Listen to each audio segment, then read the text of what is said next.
Budget के बाद वित्त मंत्री निर्मला सीतारमण की पहली प्रेस कॉन्फ्रेंस। इन सेक्टर्स के लिए कर दिया बड़ा ऐलान। कर्ज से जीडीपी अनुपात घटाने पर जोर। बिजली क्षेत्र में सुधार और रोजगार। बीमा क्षेत्र में एफडीआई सीमा बढ़ाने की तैयारी। वित्त मंत्री निर्मला सीतारमण ने बजट 2025 के बाद भारतीय उद्योग जगत के प्रतिनिधियों के साथ हुई बातचीत में साफ किया कि सरकार की संपत्ति निर्माण की कोशिशें जारी हैं। इसलिए इस वित्तीय वर्ष में पूंजीगत व्यय का लक्ष्य पिछले साल की तुलना में 10.2% अधिक रखा गया है। वित्त मंत्री का यह बयान ऐसे समय में आया है जब उद्योग जगत में यह चिंता जताई जा रही थी कि सरकार के घाटे पर कड़ी नजर रखने के लक्ष्य के कारण पूंजीगत व्यय प्रभावित हो सकता है।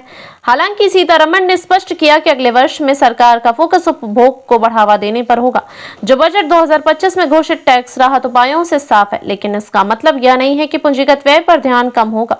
वित्त मंत्री ने यह भी कहा कि सरकार आगे चलकर कर्ज से जीडीपी अनुपात को कम करने पर ध्यान केंद्रित करेगी।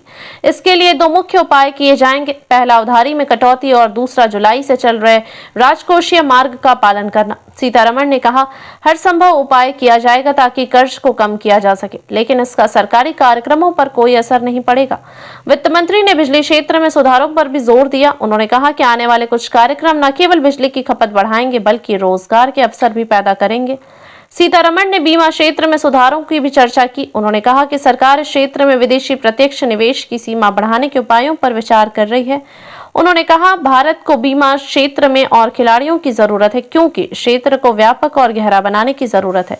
साथ ही उन्होंने यह भी स्पष्ट किया कि क्षेत्र में नए खिलाड़ियों को लाने के लिए कदम उठाए जा रहे हैं, लेकिन उपभोक्ताओं की सुरक्षा के लिए नए सुरक्षा उपाय भी लागू किए जा रहे हैं। केंद्रीय वित्त मंत्री निर्मला सीतारमण ने प्रेस कॉन्फ्रेंस करते हुए कहा, एमएसएमई को एक टर्म लोन दिया जाएगा जो पहले कभी नहीं दिया गया है। पहले उन्हें जो वर्किंग कैपिटल असिस्टेंस मिलती थी वह मिलती रहेगी।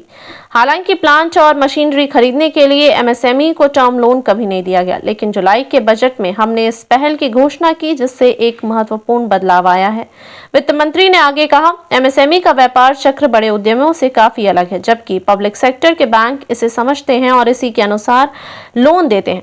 सिडबी जैसी संस्था जो मुख्य रूप से पुनर्वित्त संस्थान के रूप में काम करती है को सीधे तौर पर इसमें शामिल होने से छोटे और मध्यम उद्योगों की लोन जरूरतों को मदद मिलेगी।